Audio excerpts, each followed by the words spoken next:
विकल्प बहुत मिलेंगे, विकल्प बहुत मिलेंगे मार्ग भटकाने को, विकल्प बहुत मिलेंगे मार्ग भटकाने को, संकल्प एक ही रखना, संकल्प एक ही रखना मंजिल तक जाने को। नमस्कार, मैं ऋषिनाथ सक्सेना और आज आपके सामने आया हूँ हिंदी में स्वरों का वर्गीकरण लेके। इससे पहले हमने स्वरों के प्रकार के बारे में पढ़ा था और आज हम पढ़ेंगे स्वरों का वर्गीकरण। स्वरों का वर्गीकरण सबसे पहले हम पढ़ेंगे उच्चारण के आधार पर, कैसे हम स्वरों का उच्चारण करते हैं, किस तरीके से करते हैं और उस उच्चारण में हमारे शरीर में कौन सा भाग, कौन सा हिस्सा उसमें अपना सहयोग देता है, उसके आधार पर आज हम पढ़ेंगे। तो सबसे पहले जीभ की बात करते हैं हम कि जीभ के द्वारा, जिह्वा जिसे आप बोलते हैं, आपकी जिह्वा जो है, जीभ के द्वारा कौन से और किस तरीके से हम स्वरों का उच्चारण करते हैं। तो सबसे पहले हम बात करेंगे जीभ के अग्र भाग की, जिन्हें हम अग्र स्वर भी कहते हैं। अब जीभ का अग्र भाग कैसा होता है देख लीजिए। जैसे मान लीजिए कि ये आपका जीभ है और ये जीभ का अग्रभाग, इसकी सहायता से जो स्वर बोले जाते हैं। तो देखिए लिखा हुआ है, जिन स्वरों के उच्चारण में, जिन स्वरों के उच्चारण में जीभ का अगला भाग, अगला भाग कौन सा होता है, ये वाला। जीभ का अगला भाग कौन सा, ये वाला। अगला भाग उठता है उसे अग्र स्वर कहते हैं। जैसे आप बोलकर देखिए, ई, ई, ऐ। जब आप इन चारों वर्णों को बोलेंगे तो आपके जीभ का अगला भाग उठेगा। आगे हम बात करते हैं मध्य स्वर। मध्य स्वर क्या होते हैं, जीभ का मध्य भाग उठता है, मतलब जिन स्वरों के उच्चारण में जीभ का मध्य भाग उठता है उसे हम मध्य स्वर कहते हैं। इसे केंद्रीय स्वर भी कहा जाता है। फिर से देख लीजिए, अब ये आपकी जीभ है और इस जीभ में आपका ये मध्य भाग जो है, जब ये उठता हुआ आपको महसूस होएगा तब आप कहेंगे कि हम जीभ के द्वारा उन स्वरों का उच्चारण कर रहे हैं। जैसे देखिए, आ, आ, आ। जब आप आ को बोलेंगे तो आपकी जीभ का मध्य भाग उठेगा। अब हम बात करते हैं पश्च स्वर।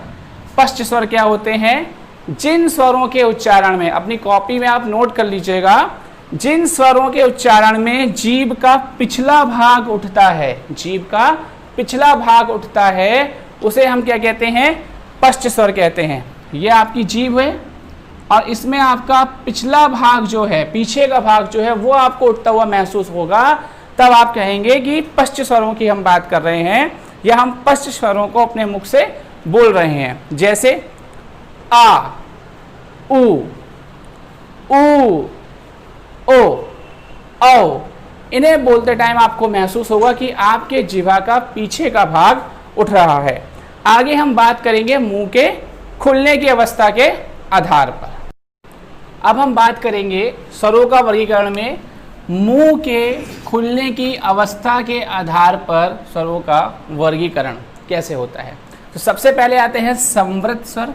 संवृत स्वर क्या होते हैं, देखिए, जिन स्वरों के उच्चारण में मुंह सबसे कम खुलता है, जैसे ई, अ, इस तरीके से, तो ये हो गए आपके संवृत स्वर। आगे अर्ध संवृत स्वर, मुंह संवृत की तुलना में, मुंह संवृत की तुलना में अधिक खुलता है, जैसे ई, उ, इस तरह से। आगे देखिए, अर्ध विवृत, मुख विवृत की तुलना में कम, विवृत अभी मैं आपको आगे बताऊंगा, मुख विवृत की तुलना में कम, तथा अर्ध संवृत जो आपने ऊपर पढ़ा है, अर्ध संवृत की तुलना में अधिक खुलता है, जैसे अ, ये आपका क्या होगा आगे, ऐ, औ, इस तरह से। विवृत, विवृत जिसका जिक्र हमने यहाँ पे किया था, विवृत का, इसमें मुख सबसे अधिक खुलता है, जैसे आ। देखिए मुख ज़्यादा खुल रहा है, आप लोग भी इसे बोल के देखिए, महसूस करिए कि मुख किस तरीके से कम और ज़्यादा खुल रहा है। आ। अब हम इसकी बात करेंगे, अए। इसका अगर हम बात करें आओ, देखिए मुख ज़्यादा खुल रहा है। तो ये था आपका स्वरों का वर्गीकरण मुख खुलने की अवस्था के आधार पर। और आगे हम बात करेंगे ओष्ठ, होठों के आधार पर। अब हम बात करते हैं होठों की स्थिति के आधार पर। होठ जिसे आप ओष्ठ भी कहते हैं, क्या कहते हैं? ओष्ठ भी कहते हैं।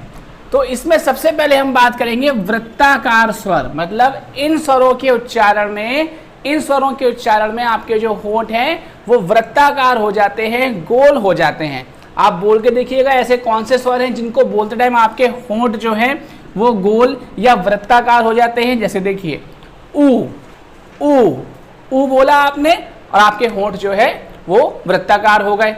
औ औ औ औ, आगे देखिए औ औ औ। तो जब आप इन 1 2 3 4 इन 4 स्वरों को बोल रहे हैं तो आपके होंठ कैसे हो जा रहे हैं? वृत्ताकार हो जा रहे हैं। अब आगे हम बात करते हैं अवृत्ताकार स्वर। ये वह स्वर होते हैं जिनको बोलते टाइम आपके होंठ वृत्ताकार ना रहकर फैल जाते हैं ऊपर नीचे की ओर। कौन कौन से ऐसे स्वर हैं? अ, देखिए अ आपने बोला, होंठ आपके फैल गए ऊपर नीचे। आ बोलते टाइम होंठ आपके फैल गए। ई ऐ ऐ ऋ, इसे बोलते टाइम आपके होंठ फैल जा रहे हैं। तो ये आज हमने पढ़ा कि होंठों की स्थिति के आधार पर, मुख के आधार पर और जिह्वा के आधार पर हम स्वरों का उच्चारण कैसे करते हैं। और अब मैं लास्ट में आखिर में बात करना चाहूँगा हमारे एक और स्टूडेंट का जिनका नाम है इंदु कृष्णा। आप हमारे कमेंट बॉक्स में आके हमारे प्रश्नों के उत्तर देती हैं, उसके लिए आपका बहुत बहुत आभार हम प्रकट करते हैं और आपके उज्जवल भविष्य की कामना करते हैं। इसी तरीके से आप हमारी वीडियोस को देखती रहें, लाइक करें, शेयर करें। जो भी प्रश्न पूछे जाते हैं उनके उत्तर आप कमेंट बॉक्स में दीजिए और अपनी स्टडीज़ को करते रहिए, अच्छे बनिए। धन्यवाद।